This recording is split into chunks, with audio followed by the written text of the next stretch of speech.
Hey guys, আসসালামু আলাইকুম। তো আজকের ভিডিওতে যে বিষয়গুলো নিয়ে বিস্তারিত আলোচনা করব সেটা হচ্ছে, আমরা সবাই জানি বাংলাদেশ সেনাবাহিনীর মাঠে মেডিকেল বলে একটা শব্দ আছে, যে আপনি হাইট তারপর ওজন এগুলো ধারাবাহিকভাবে টিকার পর আপনার প্রাথমিক মেডিকেল ধারাবাহিকভাবে আপনার চূড়ান্ত মেডিকেল হয়ে থাকে। তো আজকে আলোচনা করব কোন 8টা সমস্যা থাকলে সেটা হতে পারে চূড়ান্ত বা প্রাথমিক মেডিকেল।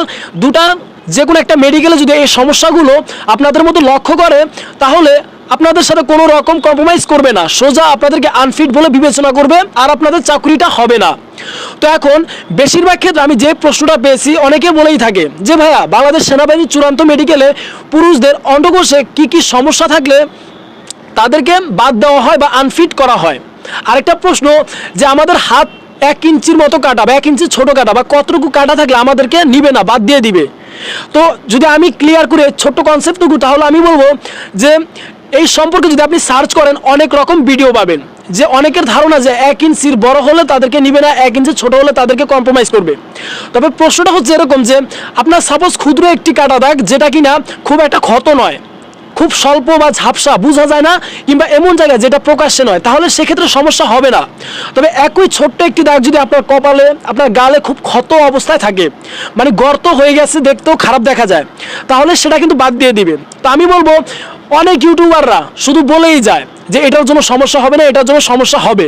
তো আমি বলবো, কোনো ইউটিউবারের কথায় আপনারা কান দিবেন না। প্রত্যেকটি ইউটিউবারের একটা নিজ নিজের ধারণা থাকতেই পারে যে এটার জন্য কোনো প্রকার সমস্যা হবে না, এই ছোট্ট কাটা দাগের জন্য আহামরি কিছু হবে না। তবে আমি বলবো, বাংলাদেশ সেনাবাহিনীর মেডিকেলে কোনো ইউটিউবারের ধারণা অনুযায়ী হয় না, যে সে ধারণা করলো আর বাংলাদেশ সেনাবাহিনীর মাঠে আপনার এই ক্ষতর জন্য কিছু হবে না, এটা আপনার ভুল ধারণা। অবশ্যই আমি বলবো, আপনারা ধারণাগুলো অনুসরণ করতে পারেন বা শুনতে পারেন, তবে আপনার জন্য যেটা কার্যকরী সেটা হবে, ভালো একটি ডাক্তারের পরামর্শ নিন, তার শরণাপন্ন হন যে এটার সমাধান কি, এটা কিভাবে নিরাময় জলদি করা যেতে পারে, আপনি কিভাবে একজন স্বয়ং সম্পূর্ণ হয়ে মাঠ করতে যেতে পারেন, এই দিকে আপনাকে লক্ষ্য রাখতে হবে।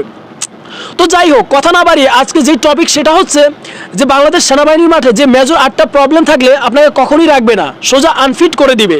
সেই সমস্যাগুলো আমি এখন ধারাবাহিকভাবে বলবো। তো যাই হোক, কথা না বাড়িয়ে আজকের ভিডিওটা শুরু করা যাক। আমরা সবাই জানি যে বাংলাদেশ সেনাবাহিনীর যে সৈনিক পদে 2025 সালে সার্কুলারটা রয়েছে, সেটা বেশ ইতিমধ্যে কিছুদিন হয়ে গেছে, প্রকাশিত হয়ে গেছে।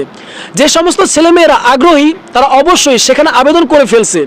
তো এখন কথা হচ্ছে, আবেদন করা অবধি শেষ নয়, প্রত্যেকের একটা করে যে প্রিপারেশনের বিষয়বস্তু রয়েছে সেটা রয়েছে। যদি কেউ ফিজিক্যালি দুর্বল হয়ে থাকো, সেটার জন্য কাজ করো। যারা লিখিত ভাইবার জন্য কিভাবে প্রস্তুতি নিবা, সেভাবে প্রস্তুতি নিতে থাকো, যাতে করে তোমরা মাঠে যাওয়ার পর একজন ভালো, যে তোমরা বাংলাদেশ সেনাবাহিনীতে যোগদান করার জন্য প্রস্তুত, যোগ্য, এটা যাতে তোমরা প্রমাণ করতে পারো। তো যাই হোক, যে টপিক সেটা হচ্ছে, বাংলাদেশ সেনাবাহিনীর মাঠে অবশ্যই মেডিকেল প্রক্রিয়া হয়ে থাকে, চূড়ান্ত মেডিকেল, প্রাথমিক মেডিকেল, দুই ভাগে ভাগ করা রয়েছে। তো আমি এখন ধারাবাহিকভাবে 8টা জিনিসের কথা তোমাদের সামনে তুলে ধরবো, যে 8টা সমস্যা থাকলে অবশ্যই তোমাদেরকে বাদ দিয়ে দিবে, কোনো প্রকার স্যাক্রিফাইস বা কম্প্রোমাইজ তোমাদের সঙ্গে করা হবে না। তো এখন ধারাবাহিকভাবে আমি যদি বলি, প্রথমে রয়েছে যে অনেকের কাটা দাগ থাকে। তো কাটা দাগ থাকলে অবশ্যই ছেঁড়া ফাটা কিংবা একটা হচ্ছে ছুঁড়ে যাওয়া, এই দাগগুলো যদি তোমার 1 ইঞ্চির বড় হয়, এখন প্রশ্ন হচ্ছে 1 ইঞ্চির বড় কোনগুলো। তো অনেক দাগ আছে 1 ইঞ্চিরও ছোট, তবে সেটা প্রকাশ্যে, সেটা তোমার কপালে, গালে, গলায়, হাতে, অর্থাৎ এমন কিছু জায়গায় এমন কিছু ক্ষত দাগ রয়েছে যেগুলো ছোট থাকার পরেও খুব লক্ষণীয়। সেগুলো যদি তোমার মধ্যে থাকে, অবশ্যই সেটা রিমুভ করে যাবা, বা যেভাবেই হোক ডাক্তারের পরামর্শ নিয়ে কীভাবে সেটা কমানো যায় সেটা নিয়ে আলোচনা করবা, আর নয়তোবা এই দাগের জন্য তোমাকে বাদ দিয়ে দিবে। দ্বিতীয়ত যদি বলি, অনেক ছেলেমেয়েরা আছে, আমি পূর্বেও বলেছি যে প্রেমিক প্রেমিকার জন্য হাত, আর বিস্তারিত না বললাম, আশা করি বুঝতেই পারলা যে অনেকে আছে প্রেমিক প্রেমিকার জন্য হাত কেটে থাকে। তো এই সমস্যাগুলো যদি তোমাদের মধ্যে থাকে, অর্থাৎ তাহলে তোমাদেরকে অবশ্যই বাংলাদেশ সেনাবাহিনীর মাঠে অসুস্থ বলে বিবেচনা করবে, আর তারপর তোমাদেরকে আনফিট করে দিবে। কখনোই তোমাদেরকে চাকরিটা দেওয়া হবে না, তোমাদের সাথে কোনো প্রকার স্যাক্রিফাইস বা কোনো কম্প্রোমাইজ করা হবে না। তারপর 3 নম্বর যদি বলি, অনেকের নাকের মাংস বৃদ্ধি বা অনেকের ডিএনএস, হালকা ডিএনএস কিংবা নাকের হাড় বাঁকা থাকে, এই সমস্যার জন্য তোমাকে অবশ্যই বাদ দিয়ে দিবে। এখন অনেক ইউটিউবাররা বলে থাকে যে নাকে নাকি হালকা মাংস বৃদ্ধি বা ডিএনএস বা নাকের হাড় হালকা বাঁকা থাকলে তেমন কোনো সমস্যা হয় না। তবে আমি বলবো, এটা হচ্ছে সম্পূর্ণ ভুল ধারণা।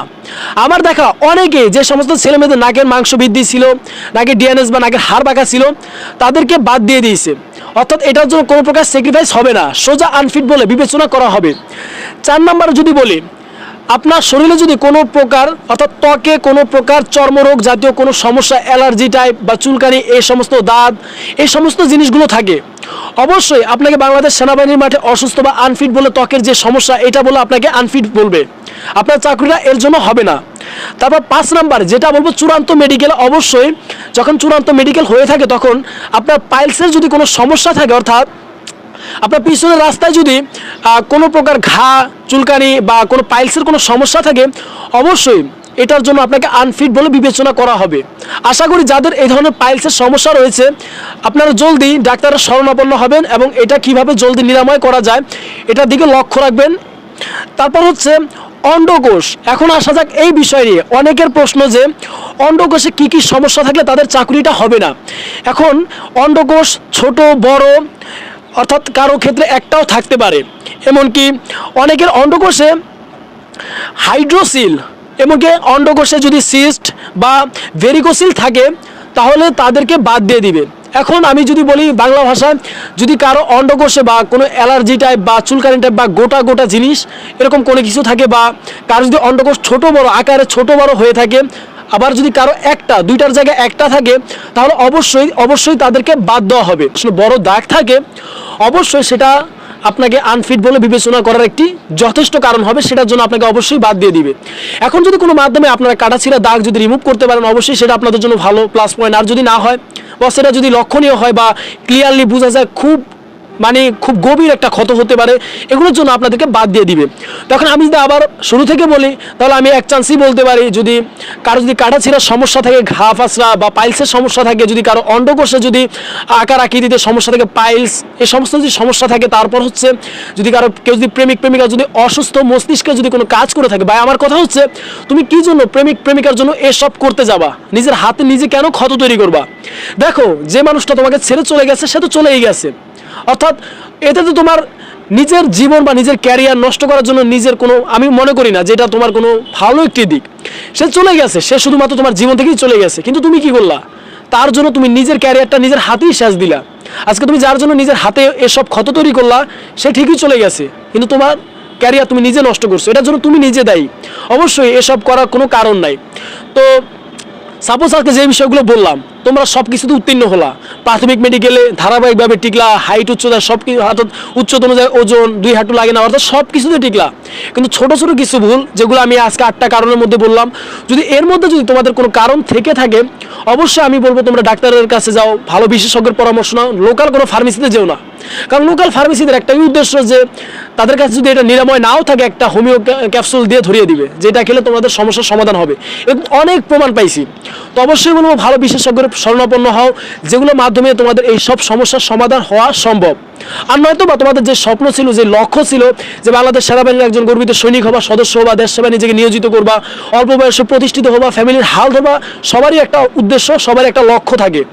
অবশ্যই এই বিষয়গুলোর জন্য তোমাদের উচিত পূর্ব থেকে একটি প্রস্তুতি নেওয়া, নিজেকে মেডিকেল চেক আপ করানো, যে তোমার কোনো রকম সমস্যা আছে কি না।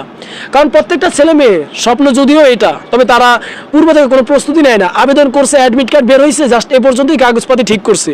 তবে তাদের ভিতরে যে কাটা ছেঁড়ার সমস্যা বা যে চূড়ান্ত মেডিকেলের যে সমস্যাগুলো দেখা হয়, এর যদি কোনো রকম সমস্যা থাকে, অনেকে আছে শুধু ইউটিউবে সার্চ করে যে আমার হাত কাটা, এটার জন্য কি সমস্যা হবে? তো অনেক ইউটিউবাররা আছে সমাধান হিসাবে বলে যে 1 ইঞ্চির বেশি হলে সমস্যা, 1 ইঞ্চির কম হলে সমস্যা নয়। তবে আমি যেটা পূর্বেই বলেছিলাম, কোনো ইউটিউবারের কোনো মন করা ধারণা, কোনো ইউটিউবারের কোনো হ্যাঁ তাদের ধারণা দিতেই পারে, তবে এটাই হবে না যে তাদের ধারণা অনুযায়ী সত্যি হবে। আমি যেটাই বলেছিলাম যে এমন কিছু ক্ষত দাগ যেটা খুব প্রকাশ্যে গালে দাগে কিংবা কপালে কিংবা এইসব জায়গায় প্রকাশ্যে হাতে কোনোতে, এসব জিনিসগুলো খুব ক্ষত অবস্থায় থাকে, অবশ্যই তাদেরকে আনফিট বলে বিবেচনা করা হবে, তাদেরকে বাদ দিয়ে দিবে। আশা করি আপনাদেরকে আজকে যে 8টি টপিক নিয়ে আলোচনা করলাম আপনারা বুঝতে পারছেন যে 8টি টপিক, এই সমস্ত 8টি টপিকের একটি টপিক বা একটি বিষয় যদি আপনার ভিতরে থাকে, অবশ্যই আপনাকে আনফিট বলে বিবেচনা করা হবে সেনাবাহিনীর মাঠে। তো অবশ্যই পূর্ব প্রস্তুতি নেবেন, বাংলাদেশ সেনাবাহিনীর মাঠে যাওয়ার আগে আপনার যে চেক আপ করার প্রয়োজন সেগুলো করে নেবেন, যাতে করে আপনার কনফিডেন্স লেভেলটা হাই থাকে যে আমার কোনো সমস্যা নাই, জাস্ট উচ্চতা অনুযায়ী যদি আমার সব কিছু পারফেক্ট হয়, আমি লিখিত ভাইবাতে যদি ভালো মেডিকেলে যদি সব কিছু উত্তীর্ণ হতে পারি, তাহলে বাংলাদেশ সেনাবাহিনীর যে চাকরিটা সেটা আমার হবে, এরকম একটা ভরসা থাকে। আর যদি এরকম কনফিডেন্স লেভেল 0 থাকে যে এটা না এটা ইউটিউবে দেখে গেছি, এটার জন্য কোনো সমস্যা হবে না, যদি সমস্যা না হয় তাহলে হবে, আর নয়তো হবে না, এরকম লেভেল নিয়ে কখনোই যাবেন না। তো আজকে যে 8টি টপিক নিয়ে আলোচনা করলাম পূর্বেই বলেছি যেগুলো যদি আপনাদের ভিতরে থাকে অবশ্যই ভালো বিশেষজ্ঞের পরামর্শ নেবেন, ইউটিউবার থেকে ধারণা নিতে পারেন, তবে সেগুলো আশায় থাকা যাবে না যে কোনো সমস্যা হবে না। তো যেটা বলার যে অনেক লম্বা হয়ে গেছে ভিডিওটা, আমি চাই না হয়তো কোনো কথা বাড়িয়ে ভিডিওটা আরও বেশি লম্বা করতে, যদিও আর 13 দিন বা 14 দিনের মতো আছে এর ভিতরে, যাও তো আপনাদের যদি কোনো সমস্যা থাকে অবশ্যই সেটি কমেন্ট করে জানাবেন। আমি চেষ্টা করবো এই 13 দিনে আপনাদের সকল সমস্যার সমাধান ভিডিও নিয়ে আপনাদের সামনে হাজির হওয়া। আমি লক্ষ্য করছি প্রত্যেকটি ইউটিউবার ভিডিও যদি লং ভিডিও যদি আপলোড করে অবশ্যই তারা একটা নিয়ম মেনে আপলোড করে যে 14 দিনে তারা 3টা-4টা ভিডিও আপলোড করে, কিন্তু আমার জীবনে আমি যে জিনিসটা ফলো করছি, যেহেতু খুব স্বল্প সময় আছে 13-14 দিন, তো আমার ক্ষেত্রে আমি ভিডিওগুলো কি করছি লাস্ট 20 দিনে হয়তো আমি 17-18টা করে ভিডিও আপলোড করছি, শুধুমাত্র যাতে ভিডিওটা থাকে, যদি পরবর্তীতে কেউ সার্চ করে যদি কারো প্রয়োজনীয় ভিডিও হয়ে থাকে তাহলে সেটা আমার জন্য বেনিফিট, আমি আশা করি না যে আমার কোনো বেনিফিট আসে কিনা। তো আমি চাইবো যে আমার একটা ভিডিওর মাধ্যমে যাতে কোনো ক্যান্ডিডেট যারা মাঠ করতে যাবে তারা যেন সামান্য কিছু জানতে পারে, যাদের ভিতরে কনফিউজ রয়েছে অবশ্যই তারা যেন কনফিউজ থেকে বের হয়ে আসতে পারে যে আসলে এটার জন্য কোনো সমস্যা হবে না বা এটার জন্য অবশ্যই সমস্যা হবে।